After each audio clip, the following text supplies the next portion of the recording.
Hello and welcome to the MovieKing Podcast. My name is David Jurmann and I'll be your host. To start off today's show, I'll be doing a review for the new documentary Superman, the Christopher Reeve Story, and in the second half I'm going to discuss something that maybe some casual listeners aren't too familiar with, and that's film acquisition. But in the meantime, let's start off with Superman, the Christopher Reeve Story. So this is a documentary. It was shown at a lot of festivals earlier in the year.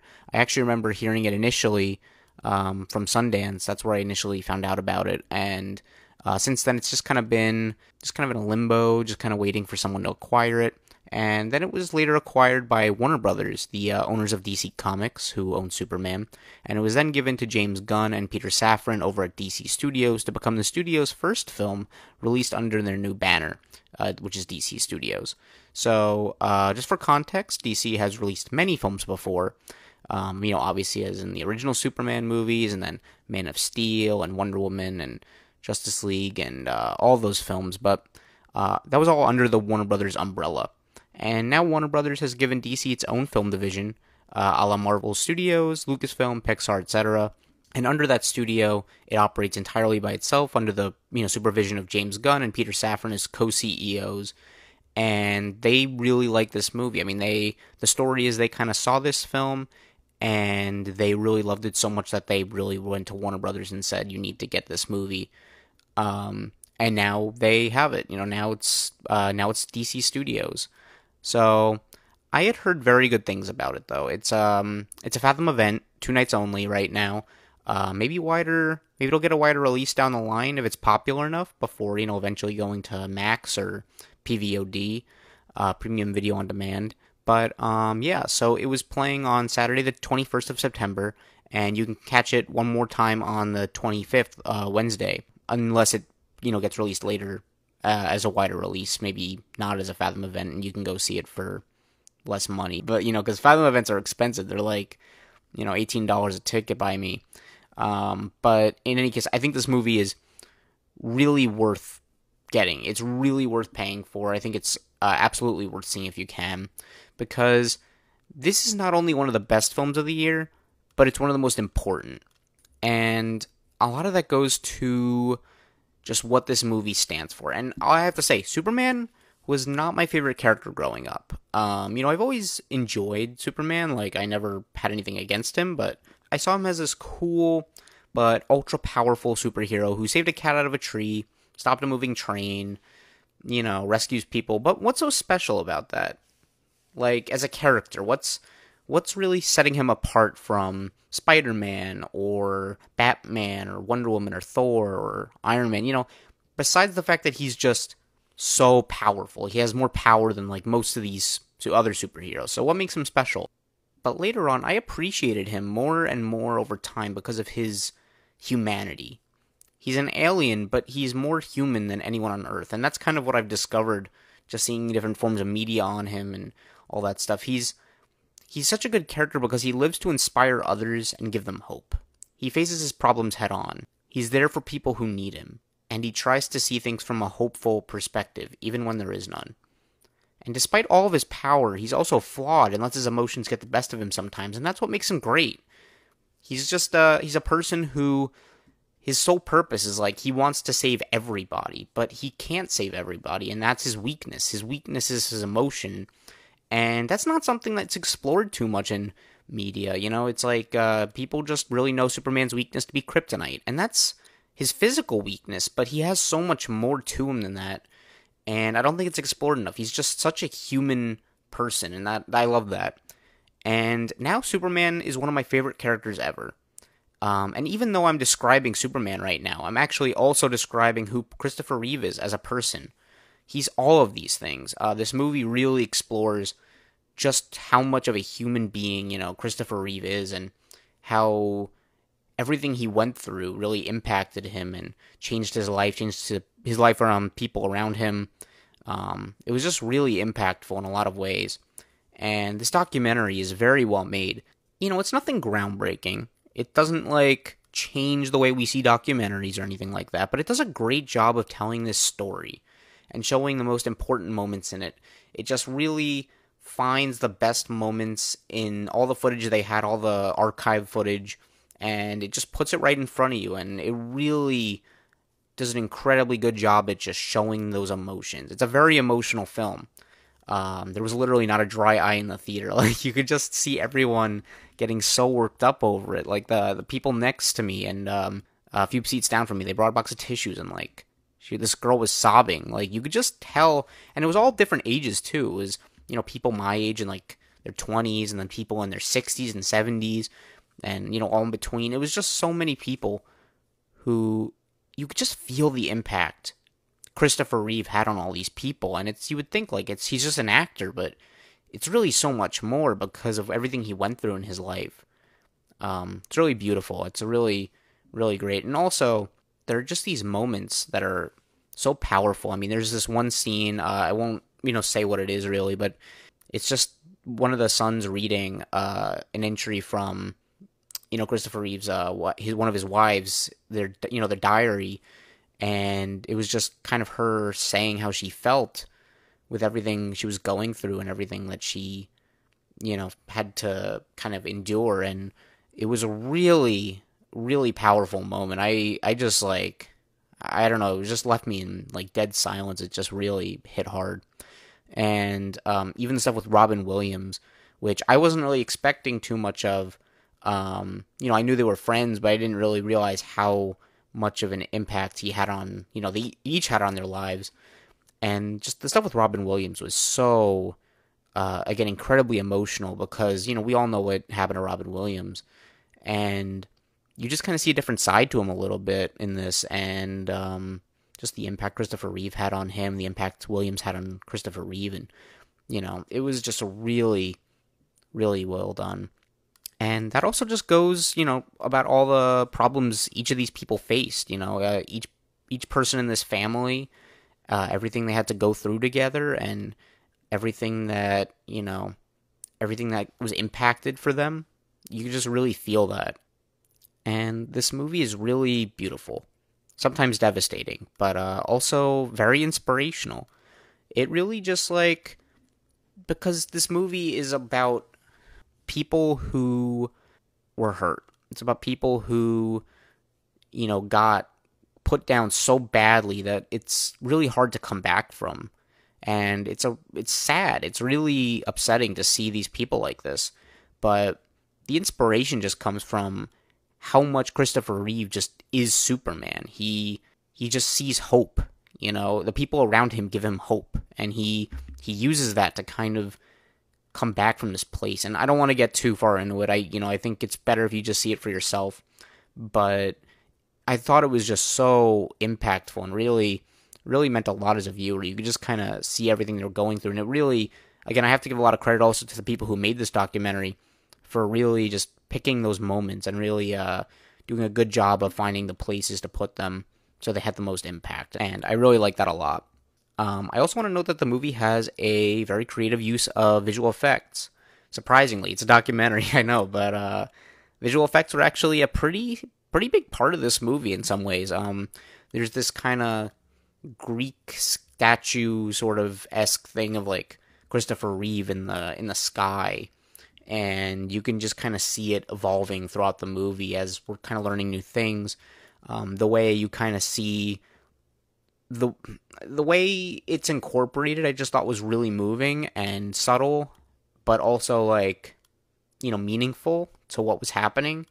It would just keep cutting back to this thing, and if they didn't do it well, you just kind of be like, well, I want to see the real people here. But just seeing, it was almost like an internalization of everything Christopher Reeve was going through this thing in the sky, and it was really, I thought it was really interesting. And the score also does a lot to elevate the movie. The musical score is just really, really emotional and hopeful at the same time, and sad. It captures all the feelings of what everyone's saying, but it really enhances all those feelings a lot. I also think the movie is paced very well. It goes back and forth between different times in Christopher's life, and that can be jarring if it's not done well, but I think here it was actually really effective, because you just kind of kept seeing the highs and the lows, but it wasn't it wasn't like a constant build up oh, it's a high, high, high, high, and then like sinks to the low, low, low, low. It was just kind of like you got some highs, you got some lows, it was back and forth. It was a lot of switching, and I thought they did a great job of finding a really nice, smooth balance of all of that. And it was also symbolically significant too. Once you see the movie, you'll understand. There's a line that Christopher says about how he kind of views his own life, and I think like this movie, maybe this was the intention of it. It just like it was kind of an encapsulation of what he said. So that was really well done too.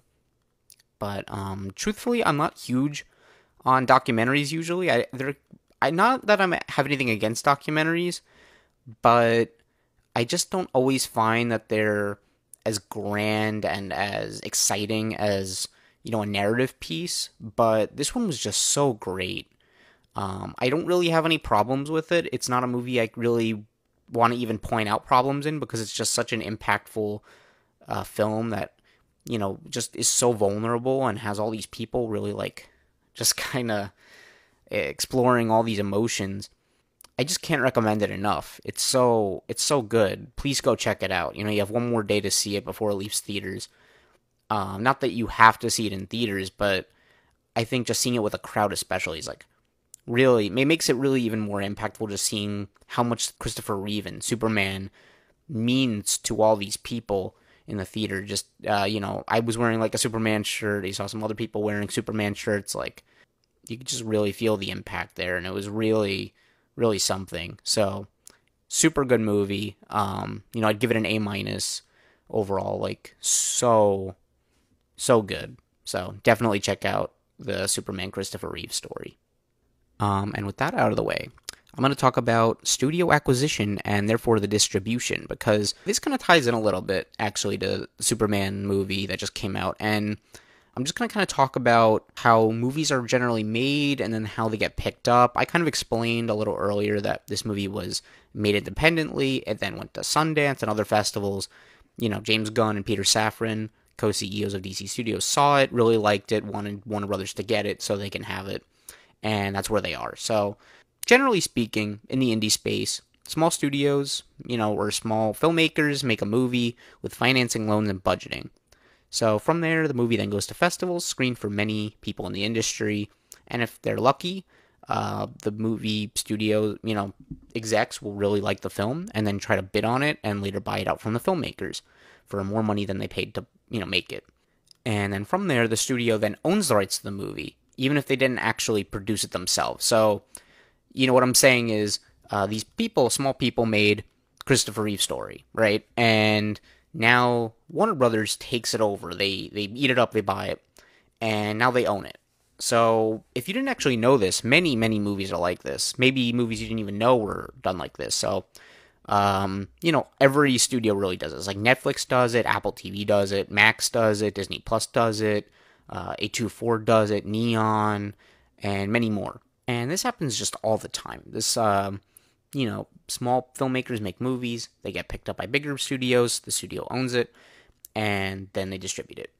And I'm mentioning this because a lot of people online are saying that Superman, the story of Christopher Reeve, is not a DC Studios movie because James Gunn and Peter Safran didn't produce it like they will their own Superman movie next year. But it is their movie because they paid for it. And I think that's just something that I'd like to kind of discuss a little bit of because, while I'm totally in favor of the filmmakers, 100%, it is their product. They made it. They put their heart and soul into it.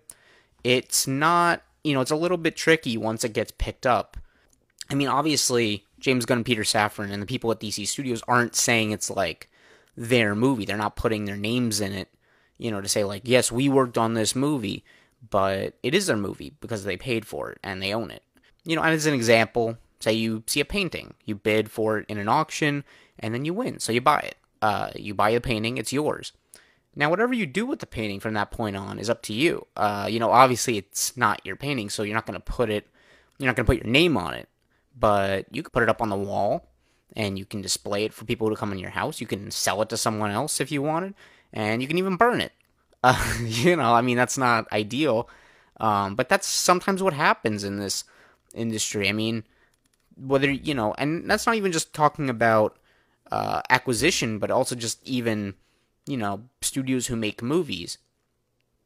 And to get a little bit off topic, but still related, there's this whole point about studios paying for movies and then shelving them afterwards, like Batgirl and Coyote v. Acme a few years ago. Warner Brothers, got bought out by Discovery, and now they're owned by different people, and those people didn't necessarily want to release everything that the previous regime made, such as Batgirl, because they felt like, it's not a streaming movie. We're not going to put more money into this to put it in theaters. It's not going to make a lot of money, and we're not going to dump it on streaming because it costs $70 million. We'd rather write it off for taxes. I don't like that. I think it's frankly terrible, like, that these people put so much time and effort into a movie and then only to have it, shelved and written off so no one can see it. But that's just something that happens far too often in Hollywood, and it happens more than you realize. I mean, we hear about the big movies that it happens to, but, TV pilots on, NBC and CBS and all these networks, they used to, studios would greenlight, a pilot and something, and, if people make the pilot and the studio doesn't like it and doesn't want to put more money into it, they just scrap it. They write it off. It's gone. And that's just something that happens a lot. And it's very unfortunate. I hate that it happens, but it is their movie. So they can do what they want with it. And there's nothing we can do about that. But in any case, just kind of tying this back into the acquisition thing, it's really just like so many movies, whether it be Coda, that won Best Picture a few years ago at the Oscars, that was acquired by Apple TV, made by, some small filmmakers. And, whether it be another thing like this Christopher Reeve movie, or something like, I think, Talk to Me, which is one of my favorite horror movies in the last few years, made by some Australian filmmakers, picked up by A24. Or even Chris Stuckman's movie, Shelby Oaks, which got picked up by Neon. Like, all these movies that are getting released, they were made by small people and then picked up by these big people. And it's, the movie will always be from the filmmakers, but it's being released by someone else. And, they can say it's their movie. Like, A24 can say it's their movie, and honestly, most people don't even realize, like, it's not their movie, but it is. So, I don't know, just an interesting thing to kind of talk about. I felt like it kind of deserved its own little section on this episode, just because with everything going on with Superman, this movie, just kind of the conversation online, I've just been seeing a lot of people, again, saying, like, DC Studios doesn't own this movie, it's not, it's not, James Gunn didn't make it, he's making, his own movie next year, like, and I don't know, you have to kind of, like, point out, like, it's still his movie. I mean, they paid for it, like, they own the movie. It's, he's not, like, saying I made this movie, he's just saying this is a movie that we are releasing as a studio. So that's kind of all I have to say about that. I don't want to drag it out for too long, but I just think it's a very interesting subject. Not a lot of people give it enough attention, so just wanted to point that out. And that about does it for this episode. If you want to follow my reviews, you can find me on Letterboxd at MovieKing1224. You can also listen to this podcast on your favorite apps such as Spotify, YouTube, Apple Podcasts, and Amazon Music. If you have any comments or feedback, I would love to hear it and improve the show. And of course, if you've enjoyed this episode, please consider liking, subscribing, and hitting the notification bell to hear more like it. I appreciate you all so much for listening, and I'll talk to you next time. Thank you. Bye-bye.